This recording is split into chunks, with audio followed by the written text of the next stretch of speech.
ഒത്തിരി സ്വപ്നങ്ങൾ സീരിയലിൻ്റെ ഏറ്റവും പുതിയ എപ്പിസോഡ് റിവ്യൂയിലേക്ക് എല്ലാ കൂട്ടുകാർക്കും സ്വാഗതം. അങ്ങനെ ശ്രീനാഥിനെ തിരക്കി പോയ വിവേക് വീട്ടിലേക്ക് തിരിച്ചെത്തുന്നുണ്ട്. വിവേകിൻ്റെ കാറിൻ്റെ സൗണ്ട് കേട്ടപ്പോൾ തന്നെ വർഷ ഓടി കാറിൻ്റെ അരികിലോട്ട് ചെല്ലുന്നുണ്ട്. ശ്രീയും വന്നു കാണുമെന്ന് വിചാരിച്ചുകൊണ്ട് ഓടി ചെന്ന് വിവേകിനോട് ചോദിക്കുന്നു, ശ്രീയേട്ടനെ കണ്ടായിരുന്നോ എന്ന് ചോദിക്കുന്നുണ്ട്. ശ്രീയെ കണ്ടെന്ന് പറയണോ അതോ കണ്ടില്ലെന്ന് പറയണോ എന്ന് വിവേകിനെ മനസ്സിൽ ചിന്തിക്കുന്നുണ്ട്. എന്തായാലും കണ്ടില്ലെന്ന് പറയാം. മറ്റുള്ള കാര്യങ്ങളൊന്നും വർഷയോട് വേറെ ആരോടും പറയരുതെന്നല്ലേ ശ്രീ പറഞ്ഞിട്ടുള്ളത്. അതുകൊണ്ട് തന്നെ ശ്രീയെ കണ്ടില്ലെന്ന് പറയുന്നതാണ് നല്ലതെന്ന് വിചാരിച്ചുകൊണ്ട് തന്നെ വിവേക് വർഷയോട് പറയുന്നുണ്ട്, ഞാൻ ശ്രീയെ കണ്ടില്ല. ഞാൻ അവിടെ ചെന്നപ്പോഴത്തേനും അയാൾ അവിടുന്ന് വേറെ എങ്ങോട്ടോ പോയി. ആ സമയത്ത് വർഷ പറയുന്നുണ്ട്, വിവേക് ചെന്നതറിഞ്ഞ് ശ്രീ അവിടുന്ന് മാറിയതായിരിക്കും. ഇനി ഒരിക്കലും തിരിച്ചു വരില്ലെന്ന് വെച്ചിട്ടാണ് ശ്രീയേട്ടൻ പോയിരിക്കുന്നത്. ഒരിക്കലും ഇനി എന്നെ കാണാൻ വരികയില്ല. അത് ശ്രീയേട്ടൻ ഉറപ്പിച്ച് തന്നെയാണ് പോയിരിക്കുന്നത്. അതുകൊണ്ട് ഇനി ഒരിക്കലും വരില്ലല്ലോ എന്നും പറഞ്ഞുകൊണ്ട് വർഷ കരഞ്ഞുകൊണ്ട് അകത്തേക്ക് പോകുന്നുണ്ട്. ആ സമയം വിവേക് സമാധാനിപ്പിക്കാനായിട്ട് പറയുന്നുണ്ട്, അങ്ങനെ വിഷമിക്കേണ്ട, ശ്രീയെ നമുക്ക് എങ്ങനെയെങ്കിലും കണ്ടുപിടിക്കാമെന്നൊക്കെ പറയുന്നുണ്ട്. ഒരിക്കലും നമുക്ക് ശ്രീയേട്ടനെ കണ്ടുപിടിക്കാൻ കഴിയില്ലെന്നും പറഞ്ഞുകൊണ്ട് വർഷ കരഞ്ഞുകൊണ്ട് അകത്തേക്ക് പോകുന്നുണ്ട്. ഈ വിവരം അറിയുന്ന അഭിരാമിയാണെങ്കിൽ അതിനേക്കാട്ടുപരി ഇരുന്ന് കരയുന്നുണ്ട്. ആ സമയം വർഷയും ശിവനന്ദയും ചെന്ന് അഭിരാമിയെ സമാധാനിപ്പിക്കാൻ ശ്രമിക്കുന്നുണ്ടെങ്കിലും അഭിരാമി വളരെയധികം ഇമോഷണലായിട്ട് പറയുന്നുണ്ട്, എൻ്റെ അരികെ ഇപ്പോൾ ആരും വരണ്ട, എനിക്ക് കുറച്ച് നേരം തനിച്ചിരിക്കണം, എല്ലാവരും എൻ്റെ അരികെ നിന്ന് പോകണമെന്നും പറഞ്ഞുകൊണ്ട് എല്ലാവരെയും പറഞ്ഞയക്കുന്നുണ്ട്. എന്നിട്ട് തനിച്ച് മുറിയിലിരുന്ന് അഭിരാമി കരയുന്നുണ്ട്. പിന്നീട് വിഷമവും ദേഷ്യവും താങ്ങാനാകാതെ അഭിരാമിയാണെങ്കിൽ മുറിയിലുള്ള സാധനങ്ങളൊക്കെ നശിപ്പിക്കാനായിട്ടൊക്കെ ശ്രമിക്കുന്നുണ്ട്. പിന്നെ അവരെല്ലാവരും കൂടി ഒരുമിച്ച് രാത്രി കിടന്നുറങ്ങുന്നുണ്ട്. കിടന്നുറങ്ങുന്ന സമയത്ത് ശിവയും വർഷയും ഉറങ്ങിയ സമയത്താണെങ്കിൽ അഭിരാമി രണ്ടുപേരെയും ഇങ്ങനെ മാറി നോക്കുന്നുണ്ട്. രണ്ടുപേരും നല്ല ഉറക്കമാണെന്ന് മനസ്സിലായ അഭിരാമിയാണെങ്കിൽ പെട്ടെന്ന് എണീറ്റ് താൻ മുന്നേ തന്നെ പാക്ക് ചെയ്ത് വെച്ചിരുന്ന ബാഗും എല്ലാം എടുത്തിട്ട് ഉറങ്ങിക്കിടക്കുന്ന ശിവയും വർഷയും നോക്കി അഭിരാമി മനസ്സിൽ ചിന്തിക്കുന്നുണ്ട്, ഇനി എന്തെങ്കിലും നമ്മൾ ഒരുമിച്ച് കാണുമോ ഇല്ലയോ എന്ന് പോലും അറിയില്ല. എന്നാലും ഞാൻ വളരെയധികം മിസ് ചെയ്യും. ശിവയുടെ നിഷ്കളങ്കമായ സ്നേഹം ഞാൻ എന്നും മിസ് ചെയ്യും. അതുപോലെ തന്നെ വർഷയോട് എനിക്ക് ഇനിയും മാപ്പ് പറഞ്ഞാലും തീരില്ല. അത്രയും വലിയ തെറ്റാണ് ഞാൻ വർഷയോട് ചെയ്തത്. എൻ്റെ ജീവിതത്തിൽ ഏറ്റവും സന്തോഷകരമായ നിമിഷങ്ങളാണ് എനിക്ക് ഇവിടെ സമ്മാനിച്ചത്. ഈ ജീവിതം ഞാൻ ഒരിക്കലും മറക്കില്ല. അങ്ങനെ അഭിരാമി ഈ വീട്ടിലേക്ക് വന്നതും പഴയ കാര്യങ്ങളെല്ലാം ഇങ്ങനെ ആലോചിച്ച് നിന്ന് കരയുന്നുണ്ട്. പിന്നീട് പെട്ടെന്ന് ബാഗും എടുത്ത് വീടിന് പുറത്തേക്ക് പോകുന്നുണ്ട്. എന്നാൽ ഉറങ്ങിക്കിടന്ന ശിവയും വർഷ ഈ കാര്യങ്ങളൊന്നും അറിയുന്നില്ല. പിറ്റേന്ന് രാവിലെ വർഷ ഓടിക്കൊണ്ടുവന്ന് ശിവയെ വിളിച്ചെണീപ്പിക്കാൻ ശ്രമിക്കുന്നുണ്ട്.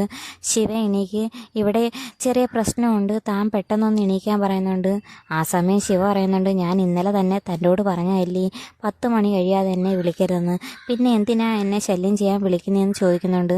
ആ സമയം പെട്ടെന്ന് വർഷ പറയുന്നുണ്ട്, അഭിരാമിയെ കാണാനില്ല, അവളുടെ ബാഗ് സാധനങ്ങളും ഒന്നും ഇവിടെ കാണുന്നില്ല, അവൾ എങ്ങോട്ടോ പോയെന്ന് പറയുന്നുണ്ട്. പെട്ടെന്ന് ഞെട്ടി ശിവ എണീറ്റിട്ട് തനിക്ക് തോന്നുന്നതായിരിക്കും അവൾ ഇവിടെ എവിടെയെങ്കിലും കാണുമെന്ന് പറഞ്ഞുകൊണ്ട് അവിടെ എല്ലാം സെർച്ച് ചെയ്യുന്നുണ്ട്.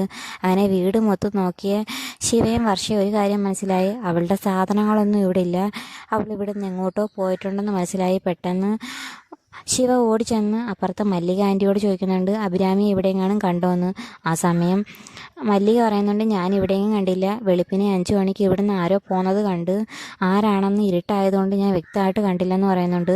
ആ സമയം ശിവയ്ക്ക് മനസ്സിലായി അത് മിക്കവാറും അഭിരാമി തന്നെയാണെന്ന് ശിവയ്ക്ക് മനസ്സിലായി. ആ സമയം ശിവ ഒന്നും പറയാതെ അങ്ങ് പോകുന്നത് കണ്ടിട്ട് മല്ലിക ചിന്തിക്കുന്നുണ്ട്, ഇവിടെ എന്തോ പ്രശ്നം ഉണ്ടായിട്ടുണ്ട്. രാവിലെ മേഡത്തിനെ അമേരിക്കയിലേക്ക് കൊണ്ടാക്കാൻ വിവേക് പോയ സമയത്ത് ആണ് ഞാനിതെല്ലാം കണ്ടത്. വിവേക് പോയി കഴിഞ്ഞ് ഒരു 5 മണിയായി കാണും ഇവിടുന്ന്. അഭിപാപയായിരിക്കും മിക്കവാറും പോയത്, ആരോ പോകുന്നത് കണ്ടെന്ന് മല്ലിക വീണ്ടും പറയുന്നുണ്ട്. അങ്ങനെ നേരെ ചെന്ന് ശിവ വർഷയോട് കാര്യം പറയുന്നുണ്ട്. വർഷ വളരെയധികം വിഷമിക്കുന്നുണ്ട്. ഇത്രയും നാൾ ഒരുമിച്ച് ഉറ്റ സുഹൃത്തുക്കളായി ജീവിച്ചിട്ട് ആരോടും പറയാതെ അവൾ എങ്ങോട്ടാണ് പോയതെന്ന് ഇങ്ങനെ വിഷമിച്ചിരിക്കുന്നുണ്ട്. ഈ സമയം ശിവ പറയുന്നുണ്ട്, അവൾ മിക്കവാറും ഒരിടത്ത് പോയി കാണും, ഞാനിപ്പം തന്നെ അത് ക്ലിയർ ചെയ്യാമെന്നും പറഞ്ഞുകൊണ്ട് ഓടിച്ചെന്ന് അഞ്ജുവിനെ വിളിക്കുന്നുണ്ട്. അങ്ങനെ അഞ്ജുവിനോട് ചോദിക്കുന്നുണ്ട്, അവൾ അവിടെ ഉണ്ടെങ്കിൽ അവളുടെ കയ്യിൽ ഫോൺ കൊടുക്കാൻ പറയുന്നുണ്ട്. അന്നേരം അഞ്ജു ആണെങ്കിൽ പുതുതായി എടുത്ത വാടക വീട് വൃത്തിയാക്കുന്ന തിരക്കിലാണ് അഞ്ജുവും രാഹുലും ഉള്ളത്. അങ്ങനെ അഞ്ജുവിനോട് കാര്യം ചോദിച്ചു കഴിഞ്ഞപ്പോൾ അഞ്ജുവിന് പെട്ടെന്നൊന്നും മനസ്സിലായില്ല. പിന്നീട് ശിവ തുറന്നു പറയുന്നുണ്ട്, ഇവിടെ അബിയെ കാണുന്നില്ല, അബി അവിടെ എങ്ങാനും വന്നോന്ന് ചോദിക്കുന്നുണ്ട്. ആ സമയം അഞ്ജു പറയുന്നുണ്ട്, അബി ഇവിടെ എങ്ങും വന്നില്ല, അബി നിങ്ങളോട് ആരോടും പറഞ്ഞില്ലേ, എവിടാ പോയെന്ന് ചോദിക്കുന്നുണ്ട്. എവിടാ പോയെന്നറിയാൻ വയ്യ, ഞങ്ങളോട് ആരോടും പറഞ്ഞില്ല, ഇന്ന് രാവിലെ ഇവളുടെ സാധനങ്ങളൊന്നും ഇവിടെ കാണുന്നില്ലെന്ന് പറയുന്നുണ്ട്. പെട്ടെന്ന് രാഹുൽ വന്നിട്ട് അഞ്ജുവിനോട് ചോദിക്കുന്നുണ്ട് എന്ത് പറ്റിയെന്ന് ചോദിക്കുന്ന സമയത്ത് അഞ്ജു പറയുന്നുണ്ട്, അബി എവിടെയും കാണുന്നില്ല, അബി എങ്ങോട്ടോ പോയെന്ന്. ആ സമയം അഞ്ജു പറയുന്നുണ്ട്, മിക്കവാറും ശ്രീ പോയി കുറച്ച് ദിവസം കഴിഞ്ഞിട്ടാണ് അബിയും പോയത്, അബിയും ശ്രീയും പോയതിന് എന്തോ കാര്യം കാണുമെന്ന് പറയുന്നുണ്ട്. പെട്ടെന്ന് ടെൻഷനായി രാഹുലിൻ്റെ കയ്യിൽ നിന്ന് പാത്രങ്ങളെല്ലാം തട്ടി താഴേക്ക് പോകുന്നുണ്ട്. എന്നിട്ട് പെട്ടെന്ന് രാഹുൽ അവിടെ നിന്ന് മാറുന്നുണ്ട്. ആ സമയം അഞ്ജു പിന്നീട് രാഹുലിനോട് ചോദിക്കുന്നുണ്ട്, അബി പോയതിനെ പറ്റി രാഹുലിന് എന്താണ് പറയാനുള്ളതെന്ന് ചോദിക്കുന്ന സമയത്ത് രാഹുൽ പ്രത്യേകിച്ചൊന്നും പറയുന്നില്ല. അന്നേരം വീണ്ടും അഞ്ജു പറയുന്നുണ്ട്, അബിയും ശ്രീനാഥിൻ്റെ മിസ്സിങ്ങിന് എന്തോ കാര്യമുണ്ടെന്ന്. അതാ ബുദ്ധിമതിയായ ജേർണലിസ്റ്റായ ശിവയ്ക്ക് പോലും പറഞ്ഞിട്ട് മനസ്സിലാകുന്നില്ല. എന്തോ കാര്യമുണ്ടെന്നിങ്ങനെ അഞ്ജു ചിന്തിച്ചുകൊണ്ട് നിൽക്കുന്നതായിട്ട് കാണിക്കുന്നുണ്ട്. ഈ സമയം ശിവയും വർഷയും അഭിരാമിയെ വിളിക്കാനായിട്ട് ശ്രമിക്കുന്നുണ്ട്. അങ്ങനെ ഓടിപ്പോയി ശിവയുടെ ഫോണെടുത്ത് വിളിക്കാൻ ശ്രമിക്കുന്ന സമയത്ത് അഭിരാമിയാണെങ്കിൽ ശിവയുടെ ഫോണിലോട്ട് ഒരു മെസ്സേജ് ഇട്ടിട്ടുണ്ട്.